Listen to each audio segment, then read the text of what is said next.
अगर आपके पास डिग्री भी है, स्किल्स भी है, तो ये फिर भी आप इंटरव्यू बार बार क्लियर नहीं कर पा रहे हो। तो प्रॉब्लम शायद आपकी नॉलेज में नहीं, प्रॉब्लम है कि आप इंटरव्यू में वो गलतियां कर जा रहे हो जो अक्सर लोग ध्यान नहीं देते हैं। बिलीव कीजिए 90% जो कैंडिडेट्स है यही गलती बार बार रिपीट करते रहते हैं। तो आज मैं आपको कुछ वो मिस्टेक्स शेयर करने वाला हूँ जो अक्सर जो है लोग गलती कर देते हैं इंटरव्यू लेने के टाइम में। तो वीडियो का एंड तक जरूर देखिएगा। और हाँ, जो लास्ट वाली गलती है जो कि मैं कह सकता हूँ सातवीं गलती यानी सेवन्थ मिस्टेक जो है, ठीक है, वो अक्सर लोग गलती करते ही करते हैं, मैक्सिमम लोग। तो वीडियो में बने रहिए, चलती है मैंने। पहला बात तो ये कि सिर्फ क्वेश्चन आंसर का गेम नहीं होता इंटरव्यू। ओके, कंपनी जो है इंटरव्यू में खाली आपसे क्वेश्चन नहीं करती बल्कि वो आपको चेक करती है, देखती है कि आप क्या प्रॉब्लम को सॉल्व करने की एबिलिटी आपके अंदर है, आपके अंदर सीखने का एटीट्यूड है, ठीक है, कि टीम में आप फिट हो सकते हो कि नहीं। ये सब चीज भी कंपनी के एचआर हुआ जो भी आपका इंटरव्यू ले रहा है वो ये सब भी चेक करता है। और यही सब चीजें और भी ज्यादा मैटर करती है फर्स्ट इंप्रेशन में, कह सकते हो, जिसे आप जब मीटअप करते हो स्टार्टिंग में। ओके, अब बात करते हैं कि क्या क्या प्रॉब्लम्स है वो जो कि अक्सर लोग फेस करते हैं। पहले तो सबसे जो बस स्टार्टिंग में जो है ये लोग क्या होता है इंटरव्यू में बस अपनी तैयारी करते रहते हैं क्वेश्चन आंसर की, बट वो कंपनी के बारे में कुछ सर्च ही नहीं करते हैं। ठीक है, वो कंपनी का नाम, कभी कोई तो ऐसे भी होते हैं कुछ लोग कंफ्यूजन में कंपनी का नाम भी प्रॉपरली ले नहीं पाते हैं। ठीक है, कंपनी कंपनी कुछ जानते ही नहीं है, इंटरव्यू कहाँ देने आए हैं, जिस कंपनी में इंटरव्यू देने में आए उस कंपनी का कुछ कुछ पता ही नहीं है, क्या बिजनेस है, क्या प्रोडक्ट है, क्या उनका मिशन है, क्या उनका गोल है, कंपनी कब स्टार्ट हुई थी, उन क्या कंपनी की क्या रिसेंट अचीवमेंट्स है या कौन कौन से प्रोजेक्ट है, वो कैसे वो एक्सपेंड कर रही है। ठीक है, और खासकर जॉब रोल, जिस जॉब रोल पे वो अप्लाई करने हैं, क्या सच में वो जॉब रोल अवेलेबल है भी नहीं कि नहीं। तो ये सब चीजें लोग देखते ही नहीं है। तो सबसे बड़ी पहली मिस्टेक तो यही होती है जो कि सिर्फ 15 से 20 मिनट का रिसर्च टाइम को देना पड़ता है। अगर आप अच्छे से कर लेते हो लोग, तो आप इसे क्लियर कर पाते हो, लेकिन लोग ये नहीं कर पाते। तो ये एक इम्पोर्टेंट मिस्टेक में से एक है। सेकंड मिस्टेक कि रिज्यूमे में जो लिखा हुआ है वो उसे तक एक्सप्लेन नहीं कर पाते। यस, आपने रिज्यूमे को या को सीवी को जो है अच्छे से बना तो लेते हो कि हाँ कोई भी देखे पर्सन इंप्रेस हो जाए, बट उसमें जो लिखा है वो खुद भी आप एक्सप्लेन नहीं कर पाते हो।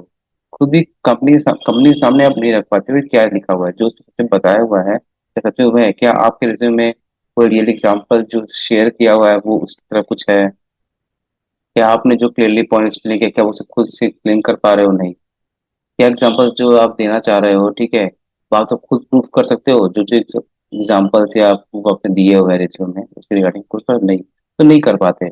लोग अपने रेज्यूमे को ही नहीं कर, कहते हैं ना, एक्सप्लेन नहीं कर पाते। रेज्यूमे बहुत कुछ दिया है, तो खुद से उनको खुद पता नहीं कि उन्होंने क्या लिखा और क्यों लिखा। ठीक है, फिर लीडरशिप का एग्जांपल हुआ, टीम के साथ कैसे काम हुआ, एक्सेल में कौन सा टूल यूज करते हैं, वो सब मेंशन करते रहते हैं लेकिन खुद से वो एक्सप्लेन नहीं कर पाते। तो ये भी बहुत बड़ी गलती होती है। इसलिए ज्यादातर वो जो सामने वाला जो पर्सन है इंटरव्यू ले रहा है वो इम्प्रेस नहीं होता है, और उनका चांसेस भी होता है कि हाँ क्लियर नहीं कर पा रहे हैं। इसलिए आप क्या करना है, हर पॉइंट को आपको समझना है, जो भी पॉइंट आप मेंशन करो उसे आप अच्छे से एक्सप्लेन कर पाओ। ठीक है, हर चीज के लिए एग्जाम्पल का तैयारी आपके पास पहले ही होनी चाहिए। आपने जो भी वहाँ मेंशन किया है हर चीज को आपको एग्जाम्पल के साथ जो है सामने वाले को एक्सप्लेन करने आना चाहिए, और ऑनेस्ट रहना है। ओके, ये नहीं कि कुछ भी लिख दिया, जो लिखे और जो भी लिखा है आपने उसे ऑनेस्टली बताना है।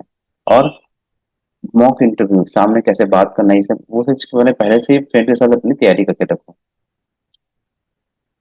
थर्ड मिस्टेक, वीक कम्युनिकेशन, जो कि नॉर्मल होता ही है, ज्यादातर लोग में प्रॉब्लम यही होता है स्टार्टिंग का।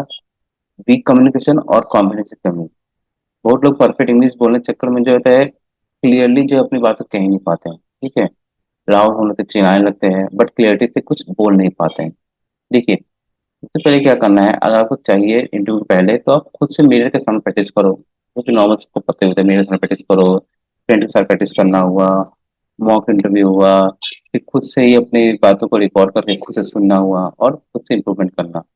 ये इसलिए इम्पोर्टेंट होता है कि जब आप एचआर के सामने जाते हो या उस पर्सन के सामने जाते हो या कंपनी के मालिक किसी और भी जाते हो इंटरव्यू के लिए सामने जाते हो, तो आप इफेक्टिव से बात कर पाओ। ठीक है, अपनी बातों को क्लियरली बोल पाओ, क्लियर कम्युनिकेशन होनी चाहिए, कॉन्फिडेंस दिखना चाहिए आपके फेस पे, आपकी बातों से कॉन्फिडेंस महसूस होना चाहिए।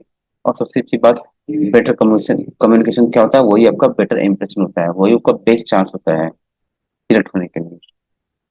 तो preparation plus practice plus positive attitude वही आपको इंटरव्यू में सक्सेस दिला सकता है। जितना हो सके प्रैक्टिस करिए। सिर्फ सैलरी पर फोकस करना, बहुत से लोग क्या करते हैं, इंटरव्यू देने जाते हैं तो वो सैलरी पे ज्यादा फोकस करते हैं। यस, कितनी सैलरी मिलेगी, इंटरव्यू से पहले ही वो राउंड अप में ही सिर्फ सैलरी के बारे में बोलने लगते हैं। क्योंकि सामने वाले पर गलत एक्सप्रेशन पता है ना, इंप्रेशन पड़ता है। पहले इस पर्सन सुन ले क्या ये कर रहा है। पहले आप कंपनी को अपनी वैल्यू दिखाइए। आप कंपनी में खुद से अपनी वैल्यू क्रिएट करो। सिर्फ सैलरी का नहीं, शॉर्ट टर्म का बात होता है, लेकिन नेगेटिव इंप्रेशन चला जाता है। तो क्या करना है, आपको करना है कि पहले कंपनी और उसके रोल को समझो। ठीक है, अपनी स्किल्स को जो है कंपनी दिखाओ, ट्रस्ट करवाओ, फिर उनका भरोसा जीतो। ठीक है, जब ऑफर या फाइनल स्टेज आए तब प्रोफेशनल तरीके से आप डिस्कस करो सैलरी के बारे में। पहले आपको वैल्यू देनी है, बाद में सैलरी। सही टाइम पे सैलरी डिसीजन करना आपको प्रोफेशनल और मेच्योर दिखाता है। तो पहले आपको अपनी वैल्यू दिखानी होगी, बाद में फिर सैलरी के बारे में डिस्कस कर सकते हो, वो भी लेकिन प्रोफेशनल तरीके से। ऐसा नहीं कि बस सैलरी सैलरी। ओके। नेक्स्ट आता है कि एग्जाम्पल के साथ आंसर ना दे पाना।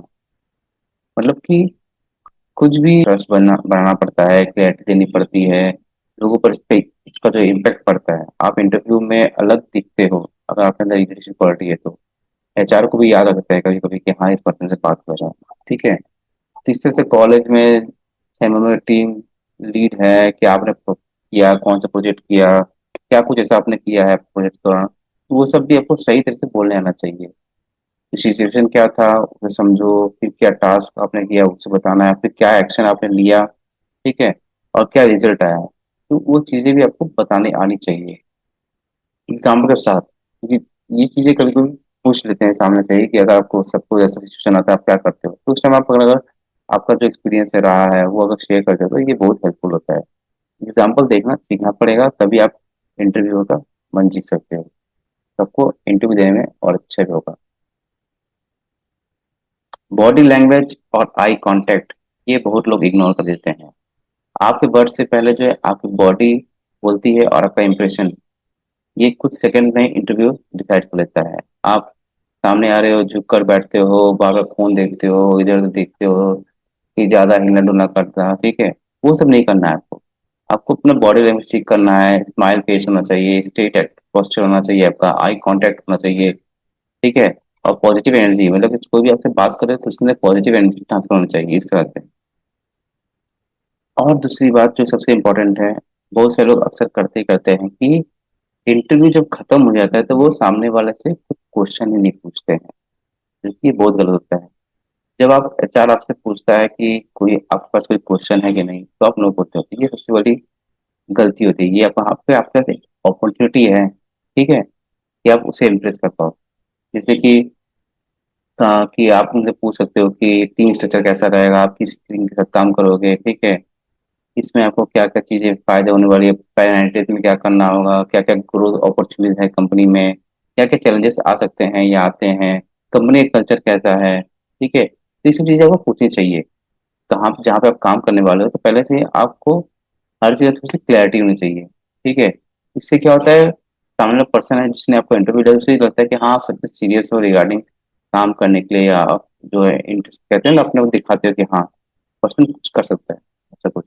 तो आपको स्मार्ट क्वेश्चन पूछना है, ऐसा नहीं कि बस जॉब अपॉर्चुनिटी ढूंढते रहे, ऐसा नहीं। स्मार्ट तरीके से जो है अपने काम के रिलेटेड आपको चीजें पूछनी है। तो इम्प्रोडक्ट कहते हैं ना कि इंटरव्यू का एंड इक्वल्स टू इम्प्रेशन का लास्ट चांस। अच्छे questions equals to strong closing equals to better impression, और यानी कि बेटर चांसेस। तो समरी ये है कि ये 7 पॉइंट्स आपको ख्याल रखना है। ये 7 पॉइंट्स आपको नोट करके रखना है कि हाँ आपको ये 7 चीजें आपको गलती नहीं करनी है। कि कंपनी रिसर्च आपको करना चाहिए, जब भी आप इंटरव्यू देने से पहले जाओ, कंपनी रिसर्च करो, अच्छे से चीज़ों को एक्सप्लेन करना सीखो, कम्युनिकेशन कैसे करना है वो सीखो, बात करना क्लियरली बात करना, कॉन्फिडेंस के साथ रहना, सैलरी का टाइमिंग जो है कब पूछना चाहिए अच्छे से सोचना, एग्जाम्पल के साथ चीज़ों को समझाना सीखना है, बॉडी लैंग्वेज आपका ठीक रखना है, और इंटरव्यू लास्ट में क्या स्मार्ट क्वेश्चन है वो सोच होना चाहिए। तो preparation plus mindset plus practice equals to interview success. अगर ये 7 चीजें आप इम्प्रूव कर लेते हो तो ऑब्वियस सी बात है, आपके चांसेस काफी बढ़ जाते हैं कि आप इंटरव्यू में सिलेक्ट हो पाओ। तो आई होप मेरे इस वीडियो से आपको क्लैरिटी मिली होगी कि कौन से वो मिस्टेक्स है जो आपको नहीं करने चाहिए। ठीक है, इसके अलावा मेरे वीडियो के डिस्क्रिप्शन में एक लिंक है, फ्री लिंक है, जैसे सरप्राइज गिफ्ट मैं आपको देना चाहता हूँ। आप उसे चेकआउट कर सकते हो, वहाँ पे एक वेबिनार का लिंक है, वहाँ पे आप जाके भी देख सकते हो कि और क्या क्या अपॉर्चुनिटीज है आज के टाइम पे। ऑनलाइन अगर आप वर्क करना चाहते हो या कुछ भी देख रहे हो, सर्च कर रहे हो जॉब के अलावा भी, तो इस वीडियो को अधिक से अधिक लोगों से शेयर कीजिए। वीडियो पसंद आ रही हो आपको, इस तरह की वीडियो आपको और चाहिए तो काइंडली प्लीज मेरे इस चैनल को सब्सक्राइब जरूर करिएगा, ताकि इस तरह की वीडियोस आपसे मिस ना हो। मिलते हैं नेक्स्ट वीडियो, तब तक bye and thank you for the